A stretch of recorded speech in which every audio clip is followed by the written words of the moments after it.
Boa noite a todos e todas. Sejam bem-vindos ao Conexão Capital Cursos, hoje para falar sobre o investimento em agronegócio, setor que nos últimos anos vem se aproximando cada vez mais do mercado de capitais e se financiando por meio de instrumentos como o CRA e FIAGRO. Eu sou Jane Carvalho, diretora de redação da Capital Aberto, e vou conversar hoje com José Ribeiro Júnior, mestre em Direito dos Negócios pela FGV, sócio do mercado financeiro e de capitais da VBSO Advogados e professor assistente no INSPER e no IBMEC. José Ribeiro é um dos professores do curso Investimentos no Agronegócio, programado para os dias 27 e 28 de maio. Ao final deste webinar, quem está nos acompanhando vai ter acesso pelo chat a um cupom de desconto para inscrições feitas ainda nesta semana. Professor, quem é o público-alvo do curso?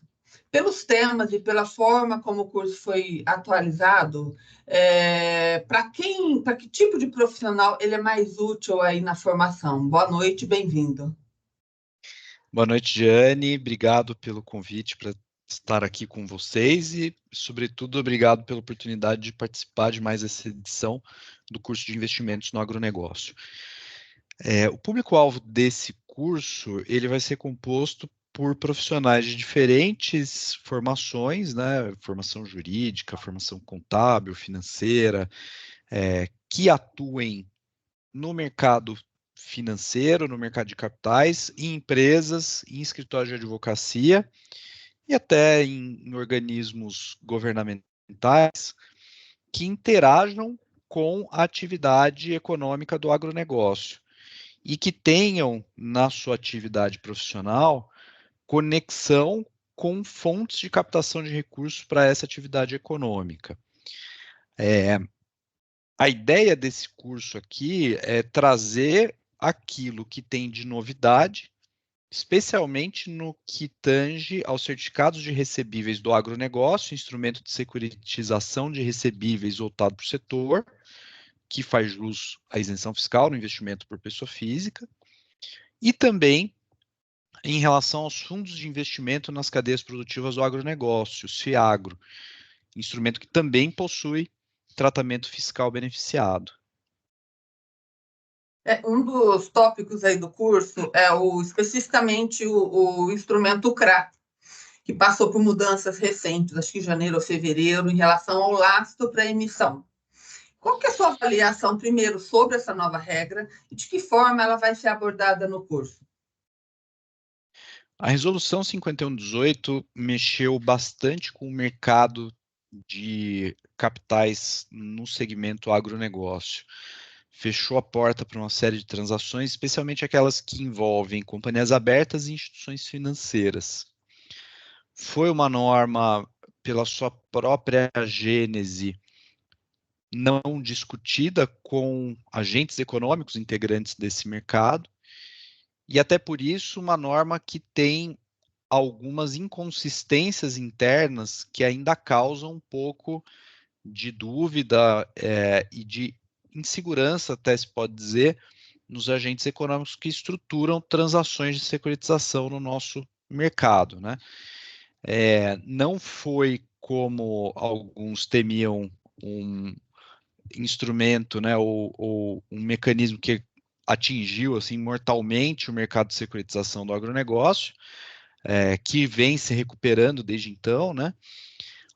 Mas é uma norma que tem dificuldades de interpretação e que embaralhou um pouco as cartas de um mercado cuja regulação vinha evoluindo positivamente há pelo menos uma década, né? Ficou melhor, assim, passado o susto, né? Porque no começo foi um susto, né? Muitos imaginavam tanto o CRA quanto o CRI que fosse cair muito o interesse, né? A captação, as emissões. Passado o susto, ficou melhor, desde que, é claro, os emissores e quem trabalha estruturando a operação entenda bem como ela é feita? A chave, como você coloca na tua própria fala, Jane, é entender adequadamente o alcance e extensão da regra. E para isso, aí se conecta com o objetivo do curso aqui, é dar uma visão integrada com uma abordagem jurídica de sistema de financiamento, né? Não um olhar estanque, né? Eu posso fazer uma abordagem sobre a 5118 que muita gente faz, que é reprodutiva do texto da norma, né? O que a gente vai buscar fazer no curso é olhar para a evolução do produto, do CRA, integrado a uma cadeia de financiamento privado do agronegócio, né, que remonta a 1994, quer dizer, a gente foi criando instrumentos para financiar com recurso privado, não direcionado, não subsidiado, sem equalização de taxa pelo governo, e que veio, inclusive mediante jurisprudência administrativa, né, de uma forma bastante importante, decisões da CVM, mas também regulação infralegal, resoluções da CVM,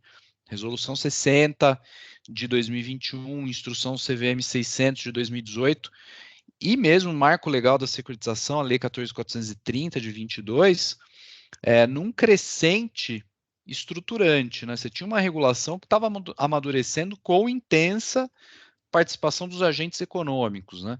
Então, a 5118 ela tem que ser olhada dentro dessa cadeia evolutiva, né? Com uma ótica não estanque. Não adianta eu ler o que está colocado ali sem entender o que antecedeu a edição dessa regra, né? Para a gente poder interpretar adequadamente quais são as limitações.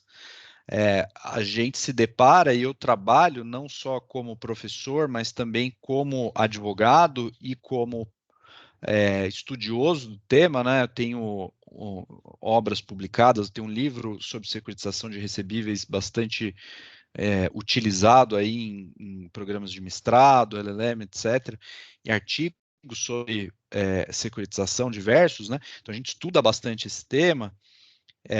E a gente aplica na prática esses conceitos que a gente estuda, né? Então a gente está exposto cotidianamente a interpretações que muitas vezes estão fora daquilo que é o adequado, né? Então a gente consegue trazer para dentro do curso justamente esse contraste, né? Olha, tem uma teoria mirabolante A que quer fazer crer que você pagar a construção de um silo numa fazenda não é reembolso de despesa, porque isso é um investimento do ponto de vista contábil.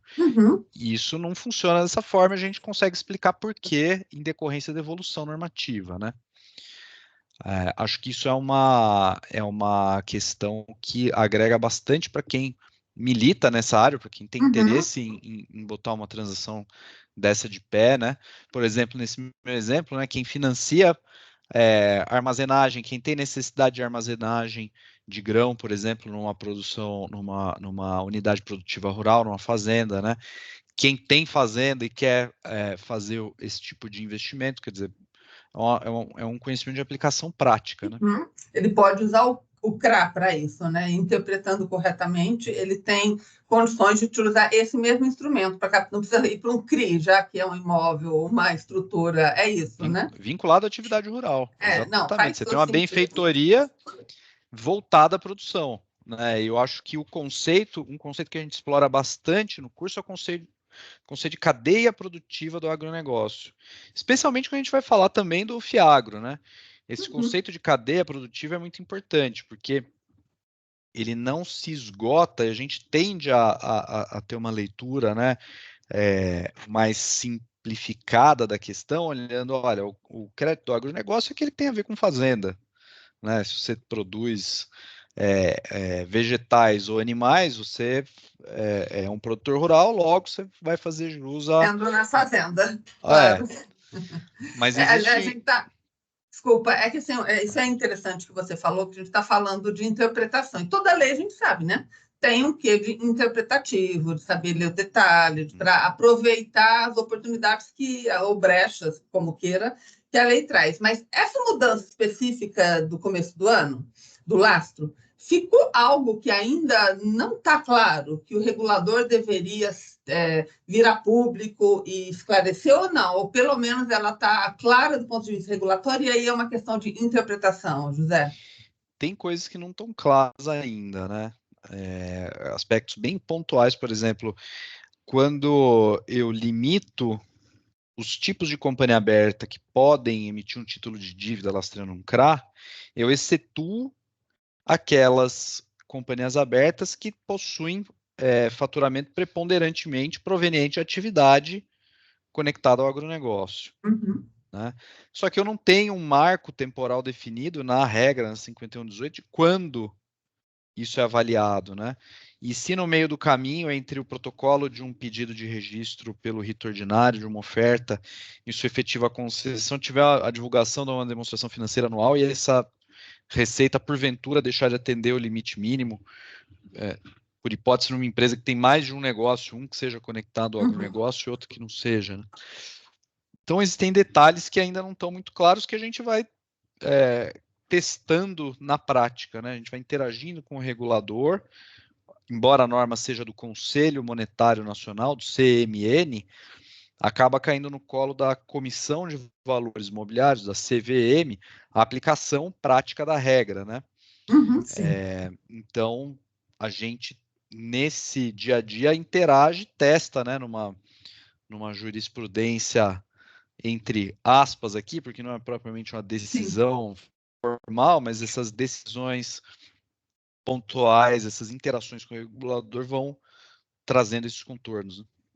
Né? E falando um pouco de Fiagro, o CRA passou por mudança de lastro recente, mas o Fiagro tem na CVM, no âmbito do regulador, mudanças sendo gestadas, né, que na previsão deve sair ou no meio do ano, ou segundo semestre. As possíveis mudanças vão ser abordadas no curso? Como é que vocês estão olhando o Fiagro? Não apenas o que já tem aqui, né, mas o que pode vir de mudança a nível de CVM, José? Com certeza vão abordar isso, né? O edital de audiência pública, na verdade, a audiência pública já foi encerrada, né? A gente vai trazer para a nossa exposição sobre Fiagro quais foram as proposições da CVM no edital, que ela indicou como a ideia dela de regulação do Fiagro, e vamos pontuar, problematizar aquilo que parece funcionar e aquilo que são desafios que decorrem do formato proposto. Né? Alguns desses desafios a própria CVM está ciente, já em interações posteriores à divulgação do edital. Né? Acho que a CVM cada vez mais participando de fóruns públicos com agentes de mercado, seus superintendentes, seus diretores interagindo com o mercado, eles são provocados nessas oportunidades a Claro. opinar sobre os temas que estão na pauta, né? Na pauta do dia. O que a gente coleta dessas interações é que, de fato, haverá adequações, né? Não sabemos ainda qual o formato final, mas a gente pode adiantar quais são os pontos que nós detectamos de coisas e até sugerimos, né? A gente na atividade advocatícia, fez um ofício de sugestões, né, uma resposta à audiência pública dando as nossas sugestões de melhoria para o texto. Né? É algo que a gente traz, reflexões que a gente traz para os alunos aqui do curso também, né? Quais são os impactos de certas escolhas regulatórias que podem ou não vir a ser feitas pelo regulador, né? É bom para o mercado já ir se preparando também, né? Não ser Com pego certeza. desprevenido aí, já vai se organizando. O agronegócio ele sempre foi até pela nossa raiz, né, um segmento que utilizou muito pouco o mercado de capitais. Até as taxas de financiamento, principalmente de banco público subsidiada, não estimulavam muito a busca por isso. O que mudou nos últimos anos, sei lá, de uma década para cá, não só o CRI e CRA, mas outros instrumentos. O mercado está se aproximando do agronegócio, no mercado de capitais, se aproximando do agronegócio. Primeiro, isso veio para ficar e tem ainda muito espaço para fazer-se presente, para conquistar o homem do campo que ainda só utiliza ou a CPR ou quase escambo, né? Troca de produto por troca de insumo, produção, assim, como é que você vê isso, José? Eu tenho certeza absoluta, assim, eu estou convencido de que é um caminho sem volta, por um motivo muito simples, né? A quantidade de dinheiro que a produção agropecuária demanda já é muito superior à quantidade de dinheiro que o governo tem para entregar. Né? Então, o financiamento, né, no sentido de funding, né, financiamento em sentido amplo dessa atividade econômica necessariamente vai passar pelo setor privado e necessariamente vai passar pelo mercado de capitais, né? Em grande medida, o próprio desenho regulatório desses produtos, né, a urgência com que isso foi tratado, o cuidado com que isso foi tratado ao longo do tempo, e aqui fazendo uma exceção a 5118, né, sem uma avaliação de mérito, mas ela é um ponto fora da curva nesse processo, decorre dessa necessidade prática, né, um setor que é pujante, que cresce. Estamos num momento ruim agora por questões pontuais, né? Questões de quebra de safra, desastres climáticos, etc. Mas podemos falar aí que nos últimos 15 anos é o setor que mais cresce, que puxa a economia do país e para continuar crescendo a taxas percentuais acima de 2 dígitos, ele precisa proporcionalmente de cada vez mais recursos, né?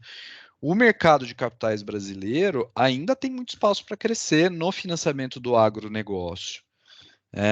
O Fiagro, um exemplo disso é o Fiagro. O Fiagro, criado aí há 3 anos, na verdade, foi criado em julho de 2021, atingiu a casa de muitos bilhões de reais em um curtíssimo espaço de tempo, né? Eu brinco que o Fiagro é um sucesso de público, crítica, né? Aclamado por investidores, gestores, todos os profissionais aí, também passando por um momento de menos glamour, vamos colocar assim, né, um momento de dificuldade, inadimplências, que é natural de qualquer setor, mas trouxe um ganho expressivo, né, de volume alocado para esse setor.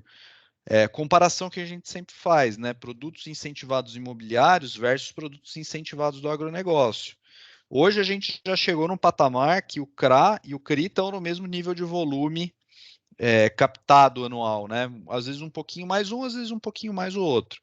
Olhando 5, 6 anos para trás, o mercado imobiliário, o CRI era 3, 4 vezes maior o volume de captação, né? E se você olhar o tamanho do mercado imobiliário, do mercado do agronegócio, a gente vai ver que o potencial do agro é gigantesco, né? Se você proporcionalizar uma conta meio de padaria, né? Conta de advogado, que é o que eu sou, mas dá para a gente ter uma ideia geral, né?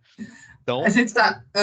necessariamente, claro. desculpa necessariamente vai passar pelo mercado de capitais. Acredito A gente está nisso. falando sempre de coisas boas, né? Oportunidades, né? O maior interesse do agronegócio em financiar via mercado de capitais, mas tem, assim, até pela forma como as operações são estruturadas de CRA, o FIAGRO, como é que ele é distribuído, enfim, tem muito risco ainda essa forma de financiamento, e você vai abordar isso no curso? Vai ter espaço para pontuar onde tem risco, porque imagino que normalmente o público dos cursos é muito eclético, né?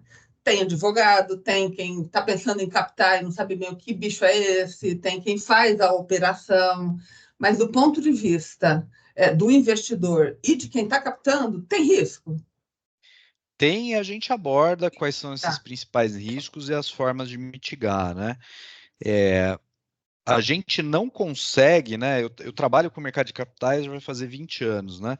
E eu brinco que a coisa que mais aterroriza um advogado de mercado de capitais é escrever seção de fatores de risco em prospecto, né? Deve ser uma Não tarefa acaba semelhante a nunca, quem. né? É enorme. Exatamente, deve ser uma tarefa semelhante a quem escreve a seção de reações adversas em bula de remédio, né? No mínimo. Tudo que pode acontecer de errado com quem tomar aquele remédio é a seção fatores de risco do prospecto. Tudo que pode acontecer de errado com o investimento que você está fazendo, né? Você está colocando o teu dinheiro, né? Existem termos, né? Muito eufemísticos para tratar do nosso dinheiro, né? Que é economia popular, poupança popular. O que é isso? É o nosso dinheiro, é o meu dinheiro, o seu dinheiro. A gente trabalhou só a camisa aqui, sobrou um dinheirinho, vamos investir em alguma coisa que bata a inflação e me dê um rendimento para quando eu me aposentar eu ter do que viver. Eu não quero perder esse dinheiro, né? Só que todo investimento tem risco, né? Até investimento em tesouro, né? Se eu mudar lá, eu comprei um IPCA mais 6,5, que agora tá, né? A Fintuit aí, os influenciadores de finanças estão em polvorosa porque estamos Então, empolgaram, né? num recorde histórico de taxa. Se eu mudo quem calcula o IPCA, você vai perder seu dinheiro do mesmo jeito, né? Foi o que aconteceu na Argentina. Mudaram lá quem calculava a inflação no IBGE deles. Quem tinha título de inflação, ainda que título público, né, do dono da impressora, o cara perdeu o dinheiro investido. Claro. Então, risco tem. CRA e FIAGRO, geralmente, né, o FIAGRO ele tem um escopo maior, né, a gente vai falar bastante disso no curso, que ele é um instrumento que tem múltiplas ocasiões, né? Pode ser um instrumento de crédito, mas também pode ser um instrumento de investimento imobiliário, pode ser um instrumento de private equity venture capital, né? De investimento no capital de negócios fechados.